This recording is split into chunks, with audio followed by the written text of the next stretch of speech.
and tell how it was. They toiled westward on the sun's path, and by strength and skill and valor, they rolled the unknown back before them. The continent was crossed. The Republic had reached its farthest frontier. Meriwether Lewis's dream had come true. And the thing was done.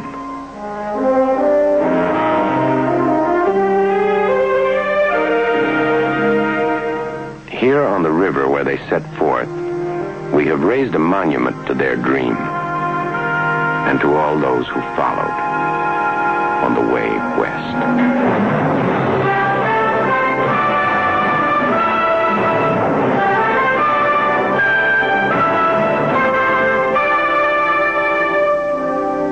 Their dream had shaped half a continent. How was their monument to find its form?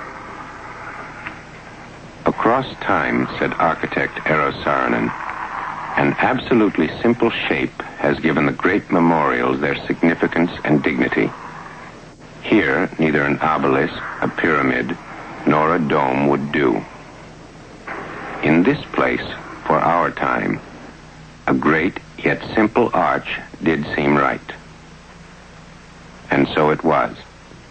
But concealed in its simple shape was a set of construction complexities which would challenge both architect and engineer. Unlike the arches of antiquity, it was too high to be built with scaffolds. Each leg had to be self-supporting till they were met and joined together.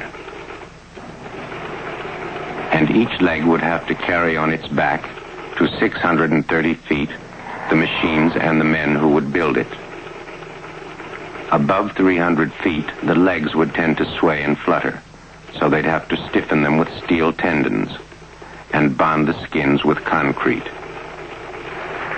forming building blocks heavy as a locomotive.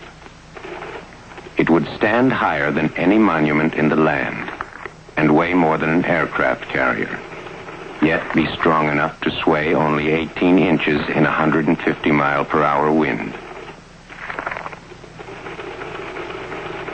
No detail could compromise its grace and beauty, but every component would have to bear its load across time, including the outer surface.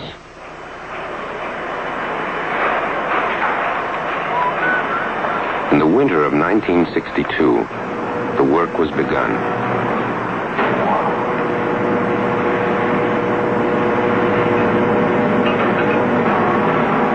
They would handle over 900 tons of stainless steel before they were through. 165,000 square feet of quarter-inch plate, more than for any other single project in history.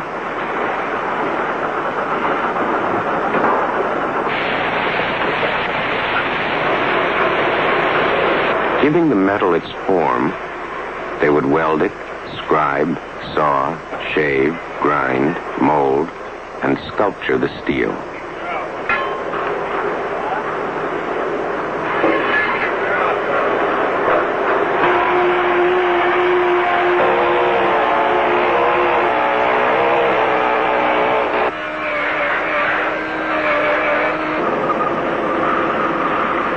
Before they were done, they would join together metal of most every shape and size.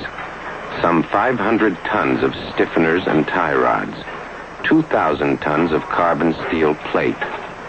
All this they would marry to the stainless, creating steel rectangles larger than a boxcar.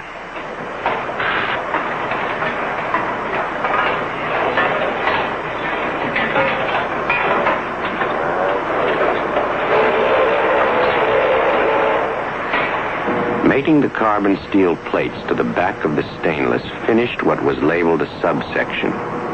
Here they called it simply making a sandwich. A 15-ton, 2-ply, 12 by 54-foot special.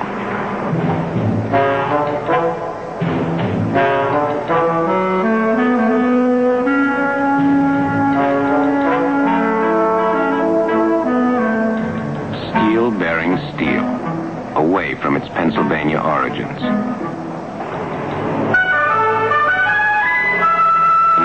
lowest the triangular foundations had been formed and set. 26,000 tons of concrete sunk 60 feet down into native bedrock. They stood in their place now, ready to bear their first burden of steel.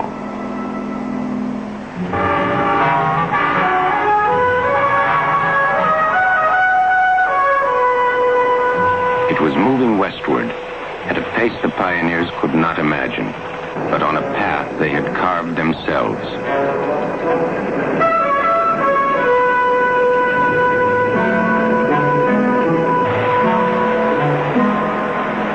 Finally, the Mississippi.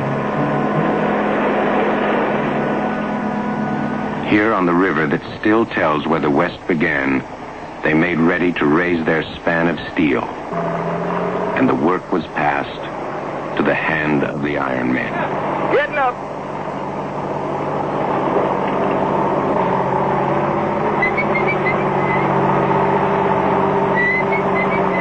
They set forth in the spirit of those who had walked this same ground more than a century before.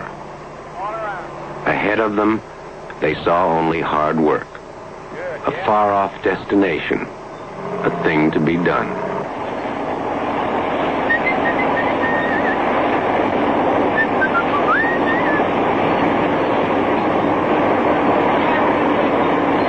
They'd push 15 tons a fraction of an inch, lining it up precisely for the welder's final touch.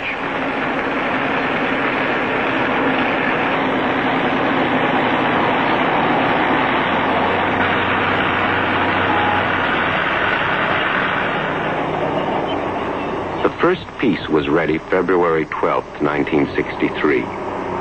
Close by, Lewis and Clark had set out to the sound of cannon shot and cheering.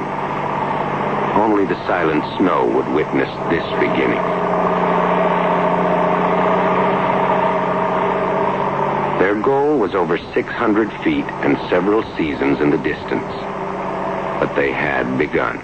That side's pretty good. Let's look at the other one. Here their progress would be measured in 50-ton steel triangles, put together by men who were closer kin to the trappers and pioneers than they knew. Hey, Jim. Stick that tag line under over there. Stick that tag line under. Hey, that's easy. He sticks one under. They too were a mixed and scattered breed, men given to roaming and reshaping the face of the land. Back to you, Zeke.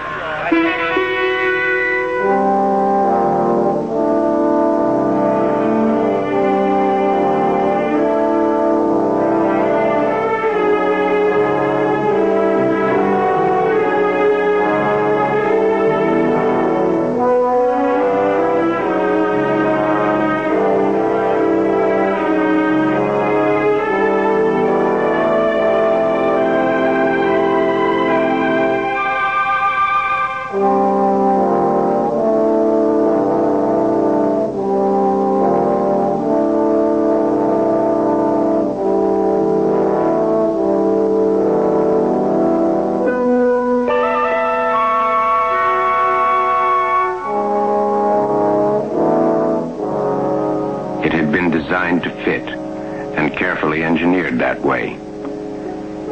But there were times when its builders would have to reach back for the same tools they had used for 100 years. Put another section of rubber in this.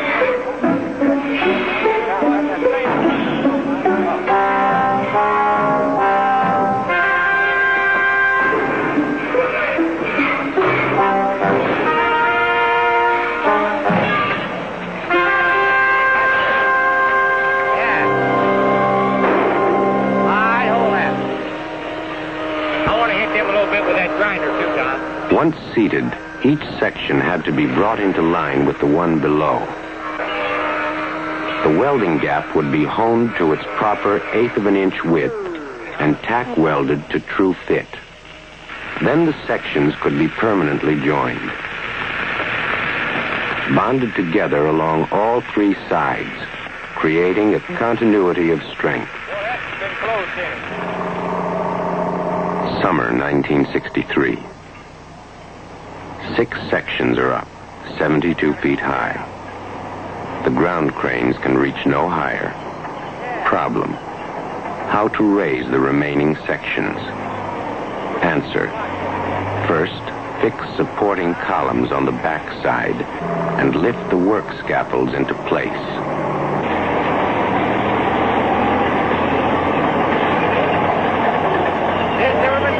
Then, pick up an 80-ton platform derrick, swing it into position, and attach it to the back side. Now it will hoist the sections and itself the rest of the way.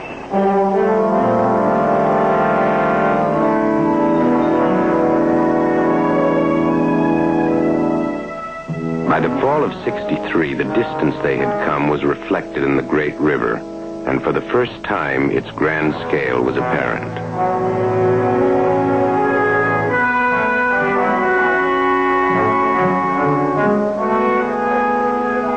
Moving into 1964, they were approaching 300 feet. Up to this level, much of their work was concealed in the innards.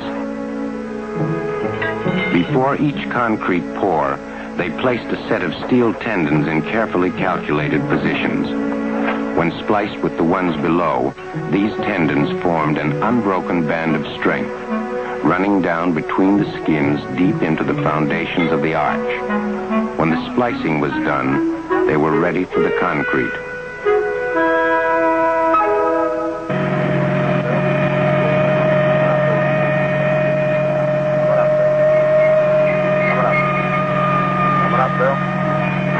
They brought up over 25,000 tons of it, and its weight between the skins gave greater stability to the legs. Hold the main load and boom out a little bit, Bill. Boom out. The concrete also served as a bond between the inner and outer skins, and it was here that the steel tendons were brought into play. The tendons possessed great tensile strength, which must now be captured and locked, squeezing the concrete and skins together. To stretch them to the locking point would take 70 tons of pull.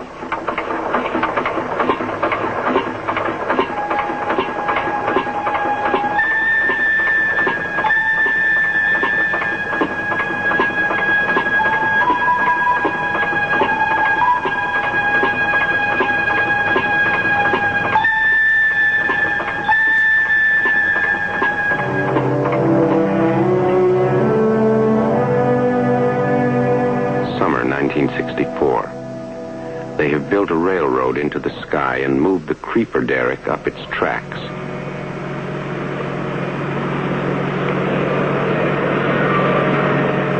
On this day, more track must be laid, and the creeper pulled up to its next station, 400 feet.